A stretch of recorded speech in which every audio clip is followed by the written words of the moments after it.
አዳምና ሔዋን የምታስባለህ? እነሱ እኮ ተረት ነው፣ ውሸት ነው። አዳምና ሔዋን አይደለም። በእኛ 6 ሰው ነው የተፈጠረው። አዳምና ሔዋን ውሸት ነው።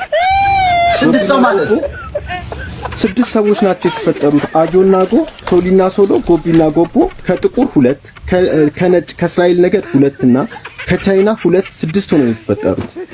ምን አልካቸው ስማቸው? እዚህ ቆቦ ተራራ ስር ነው የተፈጠሩት 6ቶቹ። ቆቦ ማለት እዚህ ወሎ ውስጥ ቤተ አማራ ወደ አማራ ናቸው። ወደ ሐረር መስመር ይሆን 6ቶቹ እዚሁ ኢትዮጵያ ውስጥ። ቆቦ ተራራ ላይ ነው ያልከው? ቆቦ ተራራ ስር ነው የተፈጠሩት። ወንዶች ናቸው ሴቶች? 6 ናቸው። 2 ጥቁር አጆና ጎ፣ ጎቢና ጎቦ ከቻይና፣ ሶሊና ሶሎ ከእስራኤል ነገድ 6 እንጂ አዳምና ሔዋን አይደሉም። ስህተት ነው። ይሄ በእናንተ መጽሐፍ ላይ እየሰፈረ ነው አሁን? አለ። መጀመሪያ ግን እንቁላል፣ ሁሉ ነገር የመጣው ከእንቁላል ነው። ሰው የተፈጠረው ከእንቁላል ነው ሁሉ ነገር። ከዛ እርግማን ተረግመው ነው ደግሞ ወደ መውለድ የጀመሩት ሰዎች። እንቁላል ነበር ሰው የሚጥለው?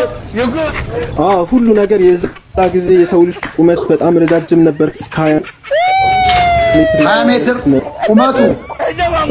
ክንፍ ሰው መስከን አልነበራቸውም እና አሁን ካለነው ሰዎች የሚለዩበት የላቸውም።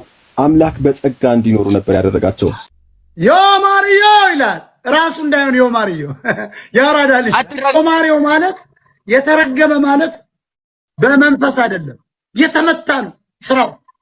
ያ ጭስ በገመድ አላለም። አንቺው ነሽ። እስቲ ቆይ ከፍ እናርጋት።